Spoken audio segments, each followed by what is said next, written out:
Muslim ಮುಖಂಡರಾಗಿರುವಂತ Abdul Razak ಅವರು ನಮ್ಮ ಜೊತೆ ಸಂಪರ್ಕದಲ್ಲಿದ್ದಾರೆ. ಸರ್ ನಮಸ್ಕಾರ. ನಮಸ್ಕಾರ ವಿದ್ಯಾಶ್ರೀ, ಹೇಳಿ. ಈಗ ಸೈಯದ್ ಅಬ್ಬಾಸ್ ಅವರು ಕೊಟ್ಟಿರುವಂತಹ ಕಂಪ್ಲೇಂಟ್ ನ ಆಧರಿಸಿ ಎಫ್ಐಆರ್ ದಾಖಲಾಗಿದೆ ಚಂದ್ರಶೇಖರ್ ಸ್ವಾಮೀಜಿ ಅವರ ವಿರುದ್ಧ. ಏನ್ ಹೇಳ್ತೀರಿ, ಏನ್ ಆಗ್ರಹ ಮಾಡ್ತೀರಿ? ಒಕ್ಕಲಿಗರ ಮಠದ ಒಂದು ದೊಡ್ಡ ಸ್ವಾಮೀಜಿಗಳಾಗಿ ಅವರ ಗೌರವವನ್ನ ಅವರು ಸ್ವತಃ ಕಾಪಾಡಬೇಕಾಗಿತ್ತು.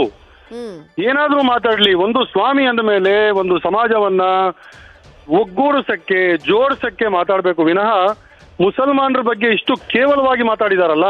ಒಂದ್ ಸ್ವಲ್ಪ ಇತಿಹಾಸ ಓದ್ಬೇಕಾಗಿತ್ತು ಸ್ವಾಮೀಜಿ, ಇಲ್ಲಾಂದ್ರೆ ಯಾರಿಂದಾದ್ರೂ ಕೇಳಿಸ್ಕೊಬೇಕಾಗಿತ್ತು.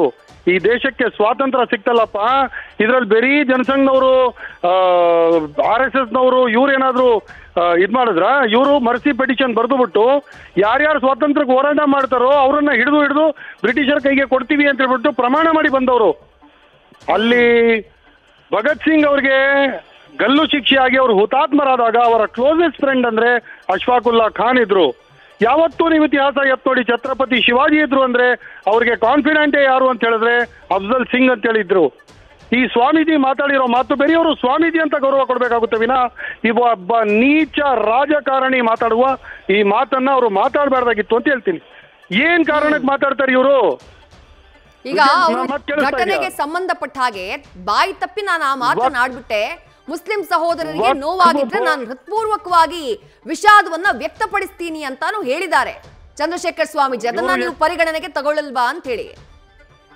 ವಿದ್ಯಾ, ನಾ ಒಂದು ಮಾತು ಹೇಳ್ತೀನಿ. ಪೇಜಾವರ್ ಶ್ರೀಗಳಿದ್ರು, ಇಫ್ತಾರ್ ಕೂಟ ಮಾಡಿದ್ರು ಮಠದಲ್ಲಿ ಕರೆದುಬಿಟ್ಟು ಮುಸಲ್ಮಾನರಿಗೆ. ಯಾವತ್ತಿಗೂ ಕೂಡ ಹಿಂದೂ ಮುಸ್ಲಿಂ ದ್ವೇಷ ಸ್ವಾಮೀಜಿಗಳು ತೋರಿಸಿಲ್ಲ. ಇವ್ರು ಯಾಕೆ ಈ ತರ ಮಾತಾಡೋದು ಅಂತ ನಮ್ಗೆಲ್ಲಾ ಮುಸಲ್ಮಾನರ ಮನಸ್ಸು ನೋವಿಸುವಂತ ಮಾತಾಡಬಾರ್ದು. ನಿಮ್ಗೆ ವೋಟ್ ಮಾಡೋ ಅಧಿಕಾರ ಕಿತ್ಕೊಳ್ಳಿ ಅಂದ್ರೆ ನಾವೇನು second class citizens, third class citizens ನಾವು? ಅಂದ್ರೆ ಈ ದೇಶ ಹಿಂದೂ ರಾಷ್ಟ್ರ ಆಗ್ಬಿಟ್ಟಿದ್ಯಾ?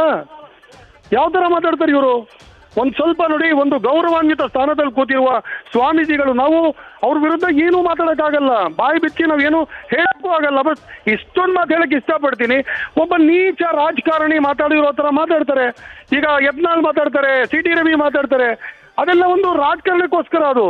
ಆದ್ರೆ ಒಬ್ಬ ಸ್ವಾಮೀಜಿ ಆಗ್ಬಿಟ್ಟು ಇವರು ಒಂದು ಗೌರವನ್ನ ಮೇಂಟೈನ್ ಮಾಡ್ಬೇಕು ಸ್ವಾಮಿಗಳದು. ಇಲ್ಲ ಅಂತ ಹೇಳಿದ್ರೆ ನನಗೆ ಇವ್ರ ಮೇಲೆ ವಿಶ್ವಾಸ ಹೊಂಟೋಗ್ಬಿಡುತ್ತಲ್ವಾ? Right. Thank you Abdul Razak ಅವರೇ, ನ್ಯೂಸ್ ಫಸ್ಟ್ ಜೊತೆಗೆ ಮಾತನಾಡಿದ್ದಕ್ಕೆ. ಒಟ್ನಲ್ಲಿ ಚಂದ್ರಶೇಖರ್ ಸ್ವಾಮೀಜಿ ಅವರ ವಿರುದ್ಧ ಉಪ್ಪಾರಪೇಟೆ ಠಾಣೆಯಲ್ಲಿ ಎಫ್ಐಆರ್ ದಾಖಲಾಗಿದೆ. BNS ಸೆಕ್ಷನ್ 299 ಅಡಿಯಲ್ಲಿ ಜಾಮೀನು ರಹಿತ ಸೆಕ್ಷನ್ ಇದು. ಕೇಸನ್ನ ದಾಖಲು ಮಾಡಿಕೊಂಡಿದ್ದಾರೆ. ಹಾಗಾಗಿ ಯಾವುದೇ ಕ್ಷಣದಲ್ಲಿ ಈ ಸೆಕ್ಷನ್ನ ಅಡಿಯಲ್ಲಿ ಬಂಧನಕ್ಕೆ ಅವಕಾಶ ಇದೆ. ಈ ಸೆಕ್ಷನ್ ಪ್ರಕಾರ ಉದ್ದೇಶಪೂರ್ವಕವಾಗಿ ಧಾರ್ಮಿಕ ಭಾವನೆಗಳನ್ನ ಕೆರಳಿಸೋದು, ಮಾತಿನಿಂದ, ಪದಗಳಿಂದ, ಸನ್ನೆಗಳಿಂದ ಧರ್ಮದ ಅವಹೇಳನ ಮಾಡುವುದು ಅಥವಾ ಧಾರ್ಮಿಕ ನಂಬಿಕೆಗಳ ಅವಹೇಳನ ಮಾಡಿದಂತಹ ಸಂದರ್ಭದಲ್ಲಿ ಈ ಸೆಕ್ಷನ್ ಹಾಕಲಾಗುತ್ತೆ. ಈ ಸೆಕ್ಷನ್ನ ಅಡಿಯಲ್ಲಿ ಕೇಸ್ ದಾಖಲಾಗಿರೋದ್ರಿಂದ ಒಂದು ವೇಳೆ ತಪ್ಪಿತಸ್ಥರು ಅಂತಂದ್ರೆ ಗರಿಷ್ಠ 3 ವರ್ಷಗಳ ಕಾಲ ಜೈಲು ಶಿಕ್ಷೆ ಹಾಗೆ ದಂಡವನ್ನ ವಿಧಿಸುವುದಕ್ಕೂ ಕೂಡ ಈ ಸೆಕ್ಷನ್ನ ಅಡಿಯಲ್ಲಿ ಅವಕಾಶ ಇದೆ. ಸದ್ಯ ಎಫ್ಐಆರ್ ದಾಖಲಾಗಿದೆ. ಪೊಲೀಸರ ಮುಂದಿನ ಕ್ರಮ ಏನು ಅನ್ನುವುದನ್ನ ಕಾದು ನೋಡಬೇಕು. ನ್ಯೂಸ್ ಫಸ್ಟ್ ನಿರ್ಭೀತಿಯಿಂದ ನಿಮ್ಮ ಪರವಾಗಿ.